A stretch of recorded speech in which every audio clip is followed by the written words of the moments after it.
Many of you have told me that you enjoyed my monthly magic sew along last year. That was the series where I made one mug rug every month and showed you how to do that. Well, this year I am going to be doing a new series because you all have said that you'd like to have another series.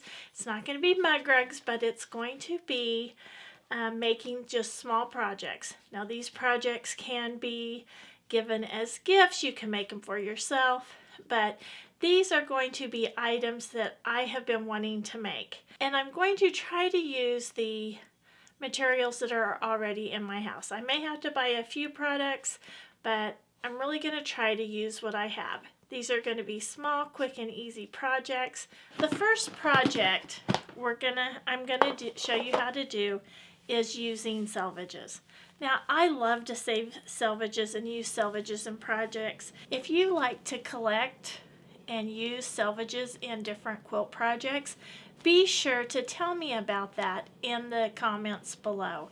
Selvages are one of my favorite things, and I get so excited when I see a new, unique selvage. Some of the selvages I've had in the past have had little fire hydrants on them or cowboy boots. Of course, there's been hearts and circles, but there are so many cute little selvages now, and the fabric companies are getting more and more creative with those, so I really do like to use those selvages. I keep mine in a big box. It seems like they're kind of like scraps. They seem to multiply, but that's okay because I love to use the selvages. Now, today's project is making pincushions using selvages. I've been wanting to make these for a long time, and I had some of the pincushion filling that I wanted to use, so I didn't have to buy anything new for this project. I think these have turned out great, and I'm anxious to show you how to make these fun little projects. So let's get started. So before we get started, I wanted to show you a couple things about selvages. Now, these selvages right here have a little kind of fluffy, furry little edge to them, and then there are some that don't have that. Now, I did use the little furry ones on both of these, but like here, I didn't really like how that turned out. I guess it wouldn't bother a lot of people, but that kind of bothered me. So I wanted to make some without that little furry. Now, these turned out pretty cute, I think, but that may be something you want to consider when you're picking out your selvages. And also, I like to use the selvages that have the words. Now, not all of them are going to have words on them or little stars or whatever on them, but I do like to try to get some of those in there. Now, when I'm working with selvages, I always use a foundation piece of fabric. It can be muslin. I just use white scraps that I have, but I always do use a foundation piece. Now, to make these, I just took fabric and I cut this 4 by 6 inches, and then I cut my selvages 4 inches, and you can just start laying them down like that. Now, one thing I like to use too is just a glue stick. You can just put a little bit of glue on there and glue that down. Then you're going to take your next piece, put a little glue. Now, this doesn't take a lot of glue, just a tiny bit of fabric glue. And then just position it like you want it. You may want a 1/2 inch of your selvage showing, or maybe just 1/4 of an inch. On this one, I just want just not 1/4, but a 1/2 or 3/4. I want about little less than a 1/2 because I want several selvages to show. And I would just keep doing this until all the selvages were laid out. Now, when I cut my selvages off of my fabric, I usually leave 1 inch to 1.5 inches of fabric, but usually these pieces that I use are anywhere from 1/2 inch to 1 inch. And then you'll just keep doing that.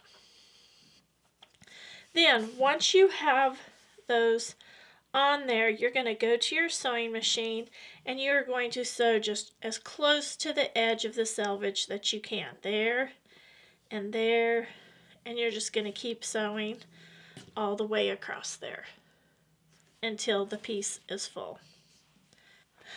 Okay, now I'm going to make one using the selvages on the diagonal.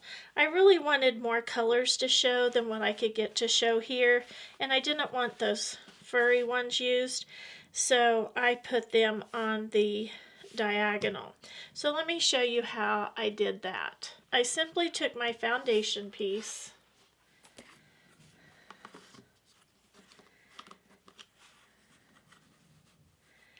and I just marked.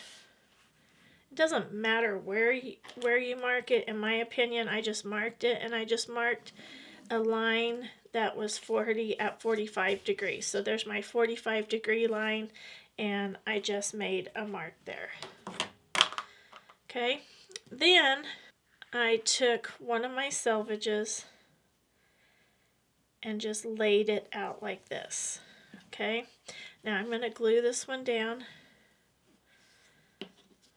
a little bit. And when you put them on the diagonal, you have to leave enough space to go off the edges. And then a little bit there, and you're just going to position it however you want to,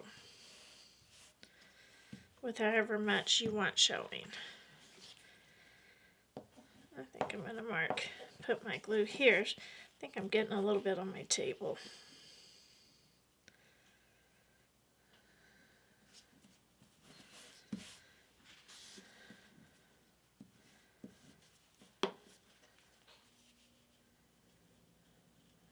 And you do want to be able to cover the corner.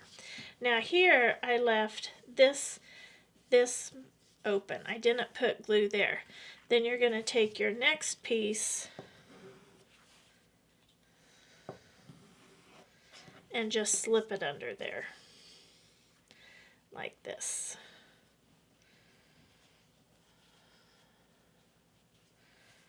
Oops. It's got to extend beyond the edges there.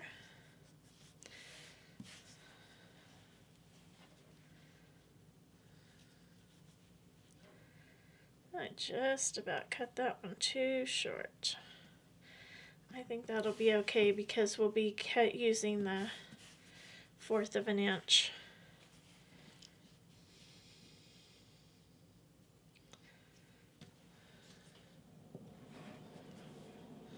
Oh, I'm needing some more glue. I don't know if I have any more fabric glue. I'm going to have to get some ordered.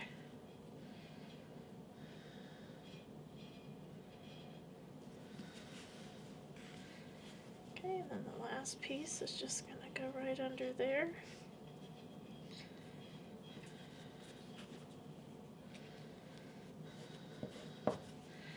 Definitely need more fabric glue. You can see how easy this is to do, and it just makes such a fun, cute little cushion there. Okay, so here's another one that I had finished, and what I'm going to do, I'm just going to turn that over and I'm going to trim it down to 4 by 6 inches.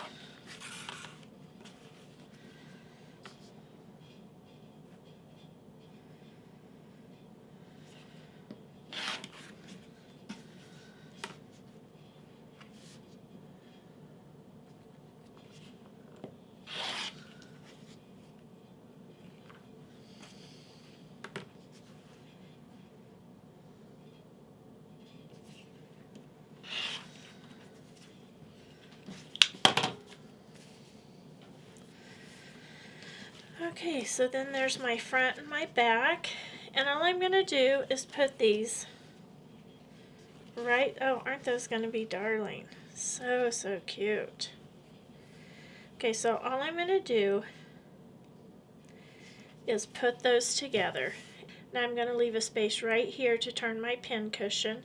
Now on this one I rounded the corners and on this one I didn't, and I really like the look better when I didn't round the corners, so I'm not going to round the corners on this, but you can if you'd like.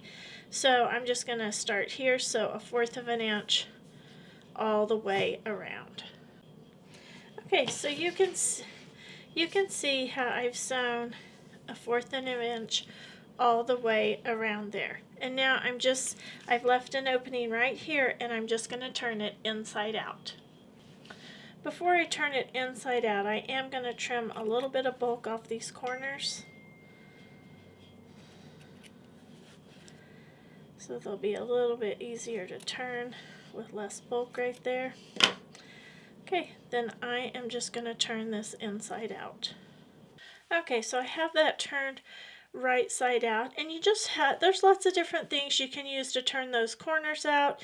You can use a stiletto, a purple thing, a pin. You just have to find what works for you and just try to get them turned out the best that you can. Okay, so what I'm going to do is I am going to turn this down 1/4 of an inch, and I'm going to give that a good press. Okay, so there it's ready to be filled. And what I'm going to do is I'm going to use a funnel, and I'm just going to insert that funnel just like that. And I use this stuff called Walnut Unscented Perfect Pincushion Filling. I just happen to have this in my cabinet, and I've been wanting to use this up, so this is what I'm using it for.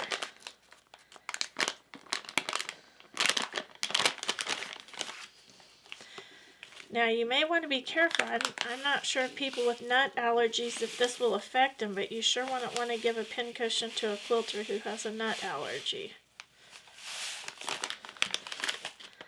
Okay, and you're just going to fill that up.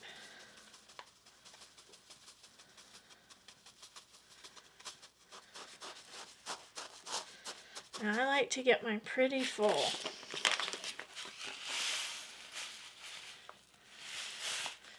You can order this stuff from Amazon, and you can get it from some quilt shops. So there I have it filled, and I'm just going to I want to be sure it's plenty full, so I'm just going to kind of work that down a little bit. I'm going to put just a tiny bit more in.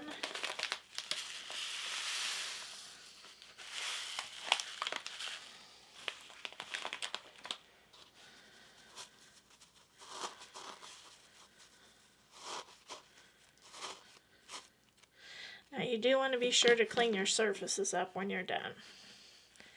I've spilled a little bit of that. Okay, then I discovered this little bitty trick. And what I'm going to do is I'm going to take my glue stick, and I'm going to put a little bit of glue on the inside of this seam. You can see I'm out. And then I'm just going to hold that shut,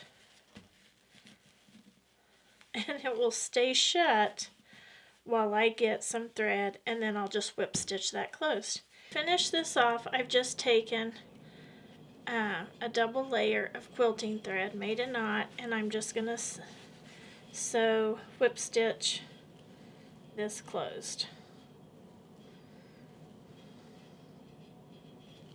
Okay, and I'm just going to keep doing that until I get to the end. I'm going to turn around, come back the other way a little bit, and then tie it off and cut the thread. And there is your super cute little pincushion. Now you can see the ones I've made, and I do have to say I like the one on the diagonal the best, and I like the one without the selvages with the fringe. I think they're all cute though, and I really like the red, white, and blue one. I think that turned out good, but you don't have to have a theme like that. You could do anything. You could do Halloween, Valentine's Day, just an eclectic mix. Now in the comments below, tell me how you liked doing these projects. Tell me what you think of this new series. And I know we're just getting started, but tell me what you're thinking. Be sure to like, subscribe, and share with a friend. And until next time, have fun quilting.